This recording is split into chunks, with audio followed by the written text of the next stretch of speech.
18h à Kinshasa, 19h dans l'Est de la République démocratique du Congo, heure à laquelle nous vous convions à suivre cette tranche Kinshasa direct. On va parler du gouvernement Sama qui, pour remplacer l'ancien Premier ministre à la tête de ce gouvernement, ça sera avec Bellarmé Biamungu, cadre de l'FDC. Cohésion nationale indispensable pour sauver la patrie. Fall Mwamba, avec lui, on va certainement parler de la décrispation. Il est cadre d'Alliance pour le changement, parti de Jean-Marc Kabound. Voilà ce qui fera la charpente de notre Kinshasa direct. De l'autre côté, Bedin Kenge, bienvenue. Merci. Les grandes lignes de l'actualité, c'est tout de suite.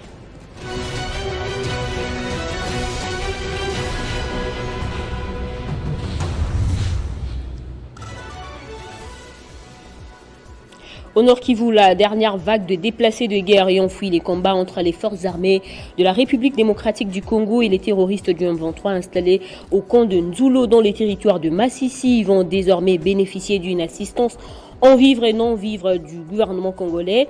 Cette assistance a été remise ce jeudi à Goma par le ministre des Affaires humanitaires qui a conduit dans la ville volcanique une délégation gouvernementale pour évaluer la situation humanitaire sur le terrain.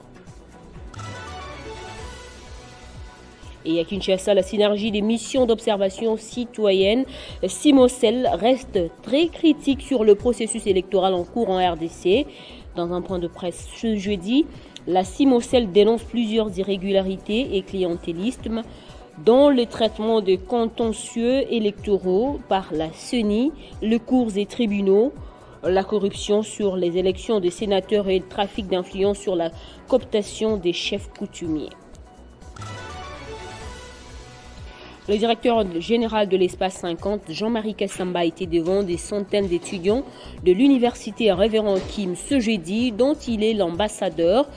Il a tenu un échange avec les étudiants sur la réussite et l'implication des jeunes dans le processus du développement en République démocratique du Congo.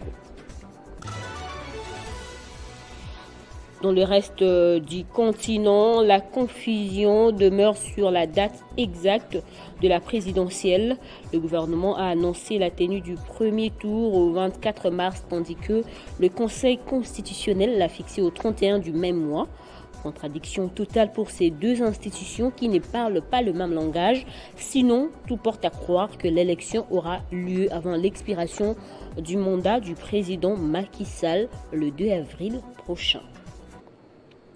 Ces titres et bien d'autres seront développés dans l'édition du soir. Pour l'heure, place à King Direct avec Jean-David Kilolo. Retrouvez toute l'actualité en continu sur www.tele50.cd. Merci à toi, Bedrin Kenge, pour cette livraison d'informations. Je pense qu'on va vous retrouver encore à 19h pour la grande édition.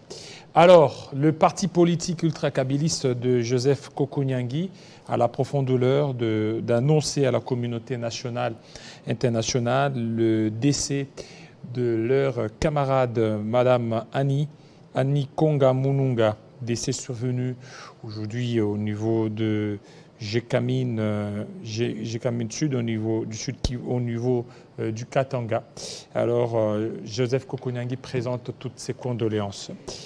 Alors, bien avant cela, nous allons parler de décrispation cohésion nationale avec Fall Mwamba. Tout de suite.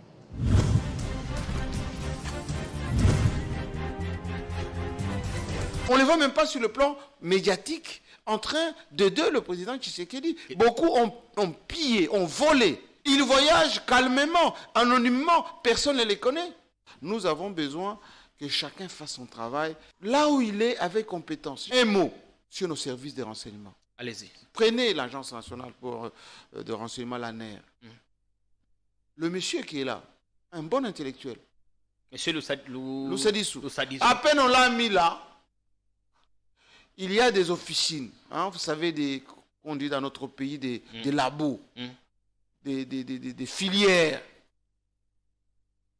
Telle filière dit non, il ne répond pas de nous. L'autre, non, il ne répond pas de nous. L'autre, on pensait qu'il allait être nommé dans telle ou telle filière. Ces filières coalisent où chacun peaufine sa stratégie. Pour le mettre les pots de banane sur sa route. Et il y a de la désinformation. Et ça paralyse le service. Vous avez quelquefois des arrestations, des privations de liberté.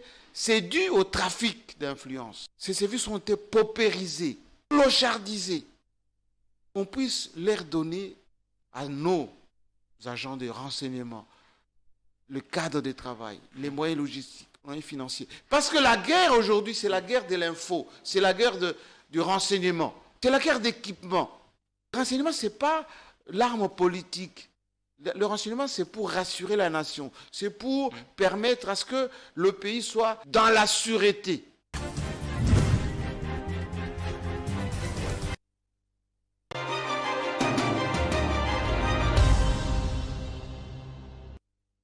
La cohésion nationale, pendant que la République démocratique du Congo fait face à l'agression rwandaise, un appel est lancé à toutes les couches sociales de pouvoir se mobiliser, certainement en soutenant les FARDC. D'une part, il y a le parti politique et d'autre part, certains leaders qui demandent beaucoup plus la décrispation de l'espace politique congolais. Nous allons analyser ces thématiques avec M. Fall Mwamba, cadre d'Alliance pour le changement, parti d'Augustin parti de Jean-Marc Kabound. Voilà, je suis arrivé. Bienvenue, M. Fall. Merci beaucoup, M. Kilelo. Grande est notre joie. Vous êtes en jaune, les signes de votre parti politique? Évidemment, évidemment. Alors, vous continuez toujours à réclamer la décrispation, la libération ou la relaxation, peut-être de Jean-Marc Kabound, parce qu'il a été condamné pour 7 ans. Merci beaucoup. D'entrée de jeu, je commencerai d'abord par saluer quelqu'un qui est plus important pour la République démocratique du Congo à l'heure actuelle, parce que la population dans son ensemble ne fait que le réclamer, à savoir Jean-Marc Kabound à Kabound. La population réclame où? Évidemment, c'est partout. Peut-être que vous êtes ignorant, je ne sais pas, mais j'affirme haut et fort que à l'heure actuelle, la population ne fait que réclamer la présence de Jean-Marc Kabound à Kabound, qui est prisonnier personnel de Messieurs Tshisekedi et otage politique de l'IDPS. Et bien entendu que nous sommes au mois de la femme, je ne manquerai pas de saluer Maman Tina Kabound, là où elle me suit pendant ce temps, je la salue. Et également Madame Terkas Bialoussa, je la salue également. Alors, on était en train de parler de la décrispation. Vous continuez toujours à réclamer à ce qu'il soit relaxé, c'est ça? Évidemment. Vous savez, mais il a été condamné pour 7 ans. Vous savez, c'est tantôt ce que nous avions toujours dit par rapport au dossier du président Kabound. Et d'entrée de jeu, depuis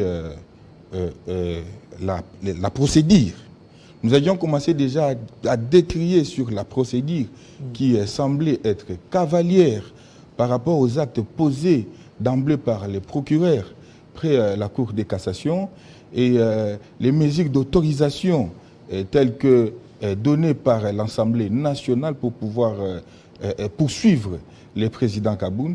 Cela a suscité vraiment beaucoup d'irrégularités et nous l'avions décrié en son temps. Malgré cela, bon, tellement que la machine politique était mise en place, ils ont passé outre jusqu'à condamner le président Kabound. Vous savez aussi, je vais vous faire une révélation, le dossier Kabound n'est pas un dossier comme un Congolais lambda, c'est ça augure l'odeur du règlement des comptes. Parce que si vous suivez même les différentes sorties médiatiques de nos camarades, des cadres aussi de l'IDPS, vous allez comprendre quand même l'odeur qu'augure le dossier Jean-Marc Kabound à Kabound. Bien entendu, condamné il y a là 8 mois, sans pour autant avoir ce que nous disons, l'arrêt, sans être notifié de l'arrêt qui les condamnait. Et nous décrions cette façon de faire. Nous insistons sur le fait qu'il est plus que temps que le président Kabound soit libéré, parce que ce que le président Kabound avait juste dénoncé, c'est ce que nous vivons aujourd'hui.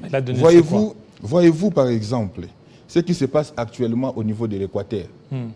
Qu'est-ce qui se passe là? Ce qui se passe au niveau de l'Équateur, il y a ce que nous appelons la corruption à ciel ouvert. Par rapport aux élections des sénateurs. Évidemment, les élections des sénateurs et du président de l'Assemblée et des gouverneurs. Mais voyez-vous qu'un document signé par messieurs l'honorable Jean-Claude Baïndé et prof Mboyo Ngele, vous savez, après avoir vérifié ces documents, j'ai fini par comprendre l'authenticité parce que tous les numéros qui s'y trouvent, j'ai essayé d'appeler pour vérifier l'authenticité. Oui, alors, il y a quoi ce sont des numéros qui existent. Il y a quoi Par rapport à ça, il y a... je vous lis seulement l'article premier. Lisez. L'article premier, qu'est-ce qu'il dit? L'entête dit quoi? D'abord l'entête. L'entête, il dit « Acte d'engagement collectif conclu entre un groupe de députés provinciaux dénommés Dynamique Sauvons l'Équateur et les candidats sénateurs, gouverneurs et vice-gouverneurs de la province de l'Équateur 2024.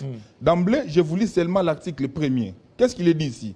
Chaque député provincial reçoit le paiement avant 5 jours de la date des élections, les engagements convenus, c'est qui suit. 1. 5 000 $ pour l'élection du bureau permanent de l'Assemblée provinciale. 30 000 $ pour l'élection des gouverneurs et vice-gouverneurs des provinces. 30 000 $ pour l'élection des 2 candidats sénateurs, à savoir Jean-Claude Baïndé et un candidat du parti politique AREP, province de l'Équateur.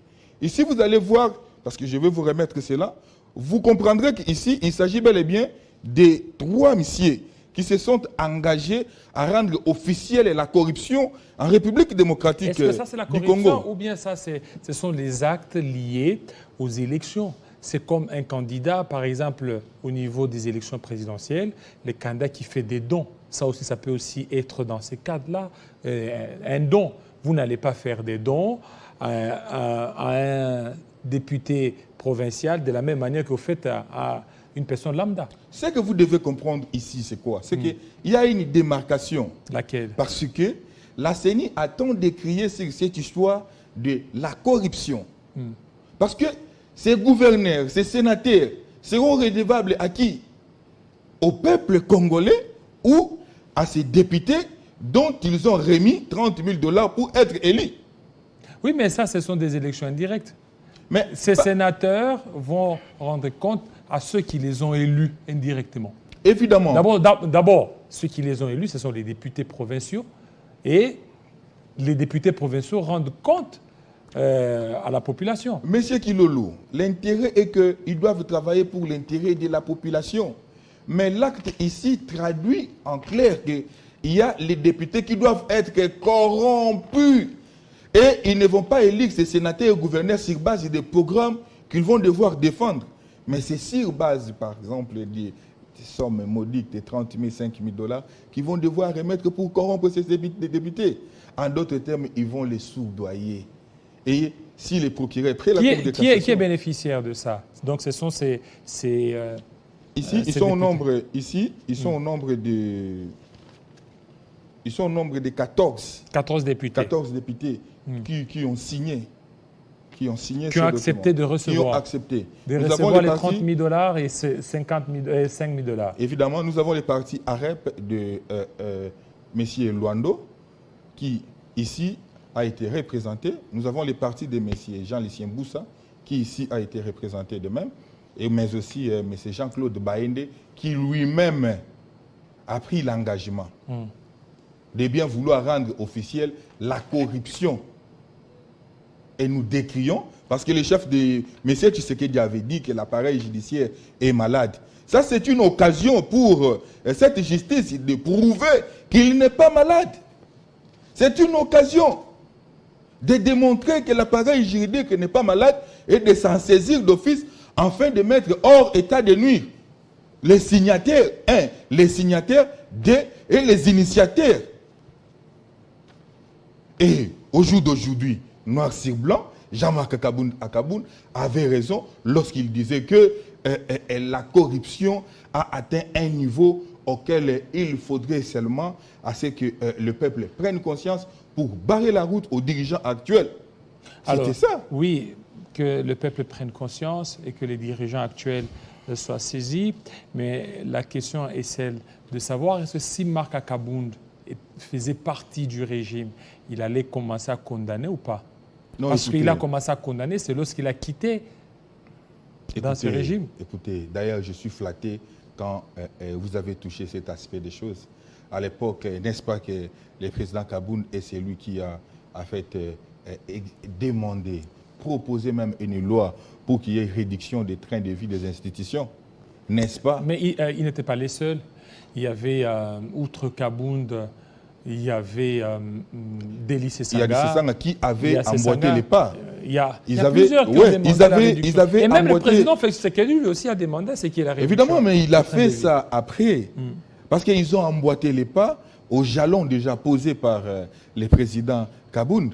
Mais aussi, il avait insisté sur le fait que nos militaires doivent être pris en charge correctement. Parce qu'à l'heure actuelle, vous n'avez pas à dire ou à les proférer comme ça dans la bouche. Mais il suffit seulement de descendre au niveau des camps Kokolo. Si vous allez vraiment déplorer la situation que traverse. Alors maintenant, quelle est la position maintenant des alliances? Tout à l'heure, vous avez parlé des militaires. La position d'Alliance pour le changement, du parti de Kabound face à l'agression rwandaise. Jusque-là, on vous a vu un peu taiseux. Vous aurez dû quand même prendre une décision ou pris une position face à cette agression rwandaise. Évidemment, mais notre position reste échangée dans la mesure où nous nous sommes dit qu'il faut d'abord qu'au niveau interne, parce que vous devez comprendre que cette crise est l'objet de beaucoup de frustrations créées ou mises en place au niveau interne et que les Rwandais n'a que profité derrière cela, parce que les Rwandais ne fait que remplir l'agenda de l'Occident. Et aussi longtemps qu'il y a des prisonniers politiques, aussi longtemps qu'il y a des problèmes, il y a la problématique des terres au niveau de l'Est de la République démocratique du Congo. Et les Rwandais profitent pour essayer d'installer sa suprématie. C'est pourquoi l'Alliance pour le changement insiste sur le fait qu'au niveau interne, nous devons nous échanger au niveau interne. La décrispation de l'espace politique est très important, voire même urgent. Parce que comment voulez-vous que nous puissions parler réellement de paix aussi longtemps qu'il y a un Kabound en détention, un Kabound condamné?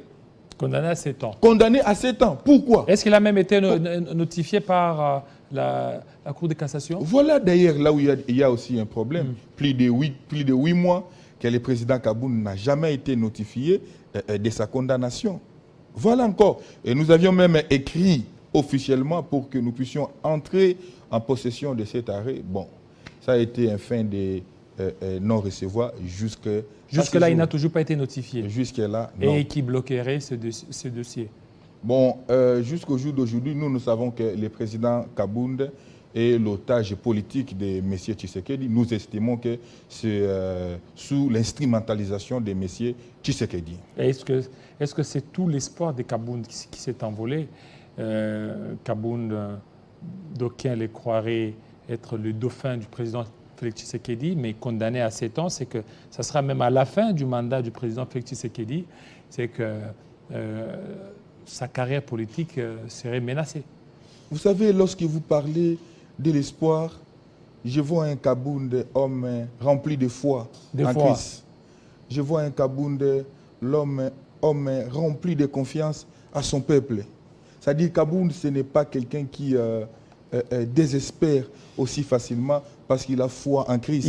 Il croit aussi au miracle comme Kamere qui a été condamné à 20 ans de prison. Non, mais il y a une différence, non? Il y a la différence. Kamere a été poursuivi. Pourquoi? Nous connaissons. Mais Kabound c'est un dossier boutiqué. Parce que si jamais cet arrêt, et si jamais on mettait à la place publique cet arrêt, vous allez voir comment est-ce que l'opinion va devoir s'acharner contre cet arrêt.